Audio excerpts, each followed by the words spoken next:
Hello സുഹൃത്തേ, ഇത് നിങ്ങളുടെ വചന ചങ്ങാതി. ഇന്ന് മാർച്ച് 7 ശനി. നമ്മൾ ധ്യാനിക്കുന്ന വചനഭാഗം വിശുദ്ധ ലൂക്ക അറിയിച്ച സുവിശേഷം 8-ാം അധ്യായം 42b മുതൽ 48 വരെയുള്ള തിരുവചനങ്ങൾ. വലിയൊരു സൗഖ്യത്തെക്കുറിച്ചാണ് പറയുക. 12 വർഷമായിട്ട് രക്തസ്രാവം ഉണ്ടായിരുന്ന ഒരു സ്ത്രീക്കാണ് സൗഖ്യം കിട്ടിയത്. അവരുടെ കണ്ടീഷനെ കുറിച്ച് ഇപ്രകാരമാണ് പറയുക: ആർക്കും സുഖപ്പെടുത്താൻ കഴിഞ്ഞിരുന്നില്ല.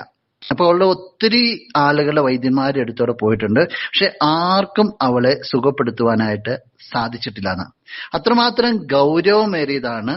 12 വർഷത്തോളം നീണ്ടു നിന്ന ഒരു അസുഖമാണ്. അപ്പൊ വർഷത്തിനിടയ്ക്ക് അവർ കേട്ടതായ എല്ലാ ഡോക്ടർമാരുടെ എല്ലാ വൈദ്യന്മാരുടെ അടുത്ത് പോയിട്ടുണ്ടാവും. ഓരോ വൈദ്യന്മാരുടെ അടുത്തും പോവുക പ്രതീക്ഷയോട് കൂടിയായിരിക്കും, പക്ഷെ മടങ്ങി വരുന്നത് നിരാശയോട് കൂടിയായിരിക്കും.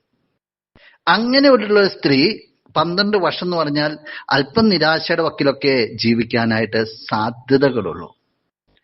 പക്ഷേ അവള് സൗഖ്യം പ്രാപിക്കുക യേശുവിന്. അത് സൗഖ്യം പ്രാപിക്കുന്നത് ആ പിന്നിലൂടെ വന്നിട്ട് വസ്ത്രത്തിന്റെ വിളിമ്പിൽ സ്പർശിച്ചിട്ടാണ്.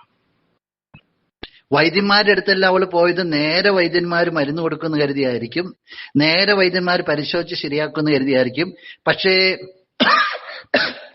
യേശുവിന്റെ അടുത്ത് അവള് ചെന്നത് യേശു പോലും അറിയാതെ. അപ്പൊ സൗഖ്യത്തിൻ്റെതാ ഒരു രീതിയിലും യേശു ഡീൽ ചെയ്യാൻ ആഗ്രഹിക്കാതെ അതേസമയം വസ്ത്രത്തിന്റെ വിളിമ്പിൽ പോയി തൊടുക. ഇവിടെ അവള് തന്നെ അവളോട് പറഞ്ഞിട്ടുണ്ടാവും, ഞാൻ ഈ വസ്ത്രത്തിന്റെ വിളിമ്പിൽ തൊട്ടാൽ മതി സൗഖ്യം കിട്ടുമെന്ന്. ഇനി യേശു ഇപ്പൊ താൻ കണ്ടുപിടിച്ചിരിക്കുന്ന വൈദ്യൻ പരിശോധിക്കേണ്ട കാര്യമില്ല, ഈ വൈദ്യന് സംസാരിക്കേണ്ട കാര്യമില്ല, ഈ വൈദ്യൻ മരുന്ന് തരേണ്ട കാര്യമില്ല. ഞാനൊന്നാ വൈദ്യനെ തൊട്ടാൽ മതി, വസ്ത്രത്തിന് വിളിമ്പിലായാലും തൊട്ടാൽ മതി, സൗഖ്യം കിട്ടും. വിശ്വാസത്തോടുള്ള ഒരു തൊടല. അപ്പൊ തന്നെ അവൾക്ക് സൗഖ്യം കിട്ടി. യേശു തിരിച്ചറിഞ്ഞിട്ട് ചോദിക്കുന്നുണ്ട്, ആരാണ് എന്നെ തൊട്ടത് എന്ന് വെച്ചാൽ എന്നെ സ്പർശിച്ചത് ആരാണെന്ന്. വിശ്വാസത്തോടു കൂടി സ്പർശിച്ചത്.